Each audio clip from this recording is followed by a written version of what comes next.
Hello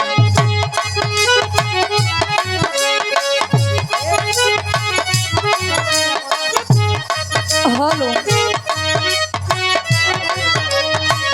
बढ़ावा बढ़ावा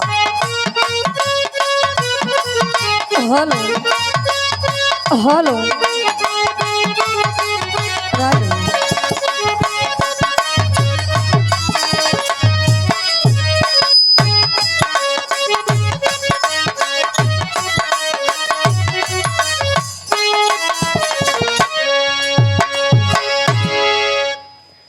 बाहर से आप लोग बहुत बढ़िया बढ़िया गीत सुना, साथ है बड़ा बढ़िया विरहा सुना, रामायण से भक्ति प्रसंग, वाह बहुत ऊंची ऊंची बात सुनाई के मिला। वाह केवट जी नाव से पार करे, अंगूठी ले से इनकार कर दे।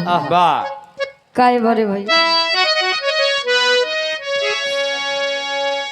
यार तरी से समझिए आप सब।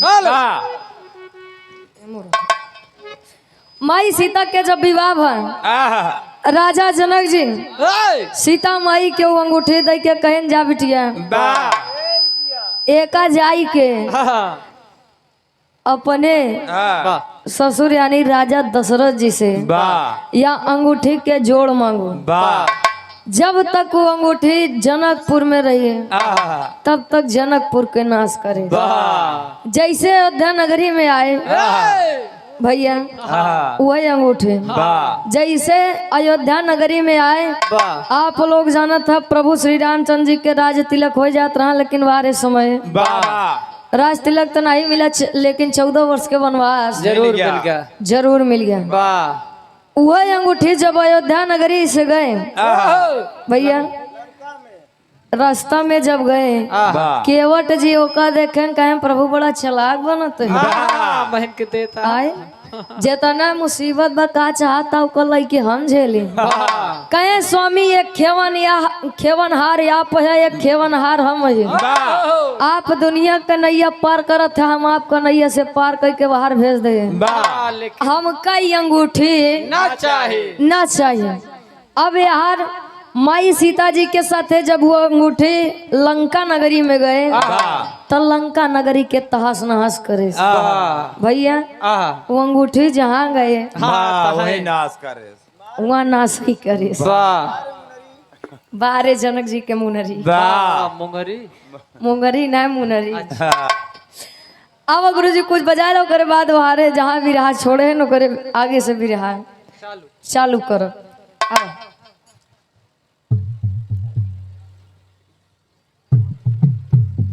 हेलो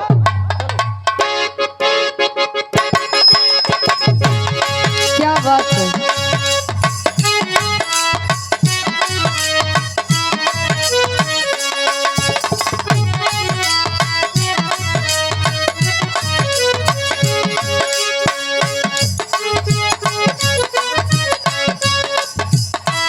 क्या बात है।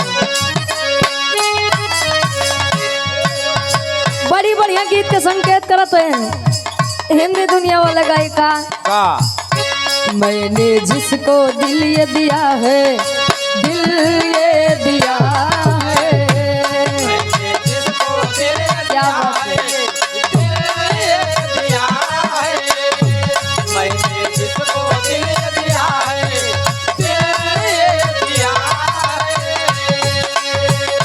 मैंने जिसको प्यार किया है, प्यार किया है। क्या बात है।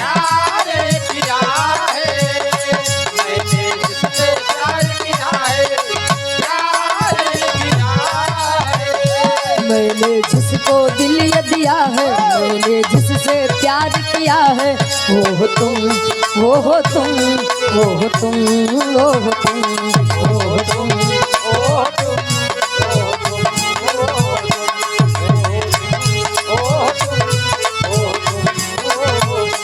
मैंने जिससे प्यार किया है,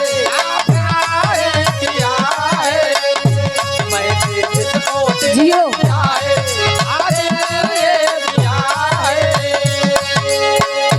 मैंने जिसको दिल ये दिया है, मैंने जिससे प्यार किया है, वो हो तुम, वो हो तुम, वो हो तुम, वो हो तुम, वो हो तुम।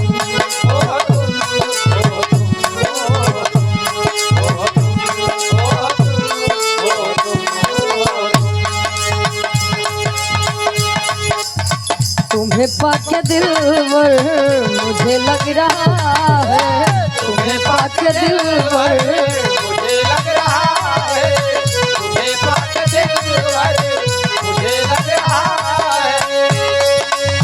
मेरी जिंदगी में ना अब कुछ कमी है, मेरी जिंदगी में ना अब कुछ कमी है, मेरी जिंदगी में ना अब कुछ कमी है।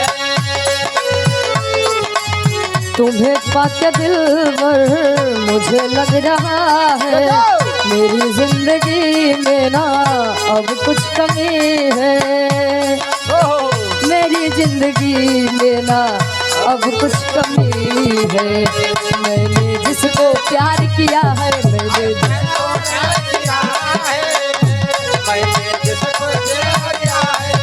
क्या बात है, मैंने जिसको दिल ये दिया है, मैंने जिसको प्यार किया है, वो हो तुम, वो हो तुम, वो हो तुम, वो हो तुम, वो हो तुम, वो हो तुम। क्या बात है। और इस भाव को समझते हुए आदरणीय आप कन्या पक्ष से आप लड़की की बुआ हैं, आप इस भाव को समझते हुए बुआ जी के द्वारा 200 रुपए का महान आशीर्वाद। वीरों की धरती, शहीदी धरती, आप गाजीपुर से, आप आदरणीय परम सम्मानित धर्म के बड़े भाई रिंकू यादव जी, इस भाव को समझते हुए आपकी तरफ से 500 रुपए का महान आशीर्वाद। आशीर्वाद के चारे के हम बच्चे अपनी कला में कामयाब रहे। क्या बात है। लैला को भूल जाएंगे, मजनू को भूल जाएंगे, लैला को भूल जाएंगे, मजनू को भूल जाएंगे।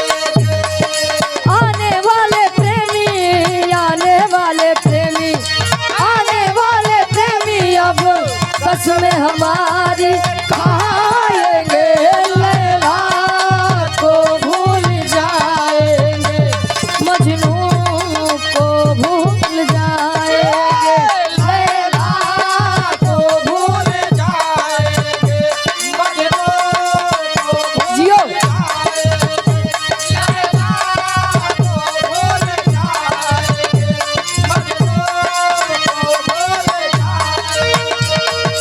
आने वाले प्रेमी, आने वाले प्रेमी, आने वाले प्रेमी अब कसमें हमारी खाएंगे, लैला को भूल जाएंगे, मजनू को भूल जाएंगे, लैला को भूल जाएंगे, जियो। मजनू को भूल जाएंगे, लैला को भूल जाएंगे, मजनू को भूल जाएंगे। हम प्यार करने वाले, दुनिया से न डरने वाले, हम प्यार करने वाले, दुनिया से न डरने वाले। क्या बात है। प्यार करने वाले, दुनिया से न डरने वाले। हम प्यार करने वाले, दुनिया से न डरने वाले, दुनिया से न डरने वाले, प्यार जलने वालों को जलाएंगे, प्यार में जिएंगे मर जाएंगे, प्यार जलने वालों को जलाएंगे। और आप आदरणीय परम सम्मानित इस भाव को समझते हुए आप लड़की के पूजनीय पिताजी, आप आदरणीय परम सम्मानित राधे श्याम यादव जी, आपकी तरफ से इस भाव को समझते हुए 200 रुपए का महान आशीर्वाद। आशीर्वाद के चारे के हम बच्चे अपनी कला में कामयाब रहे, एक स्वर में सबके नमस्ते प्रणाम स्वीकार हो। हम प्यार करने वाले, दुनिया से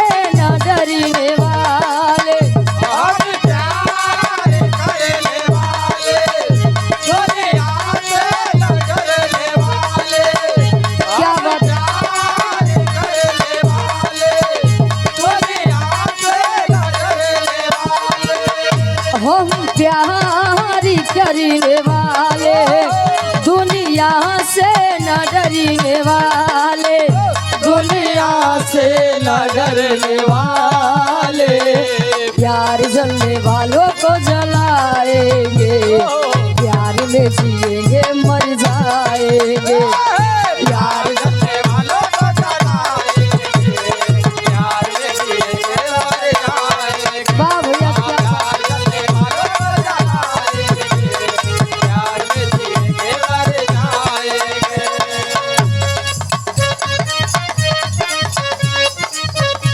क्या बात है।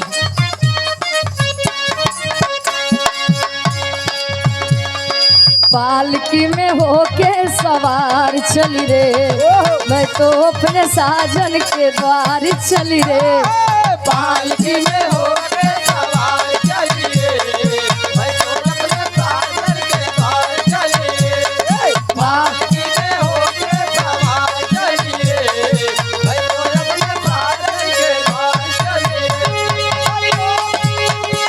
कोई रोक सके तो रोक ले मैं नाचती छम छम छम छम छम पालकी में होके सवार चली रे मैं तो अपने साजन के द्वार चली रे पालकी में होके सवार चलिए वाह भैया मैं तो अपने साजन के द्वार चलिए पालकी में होके सवार चलिए मैं तो अपने साजन के द्वार चलिए अब यारों से एक छोटा सा भी रहा हो जाए आसाना पूर्ण विश्वास बा कहानी समझ में जरूर आए।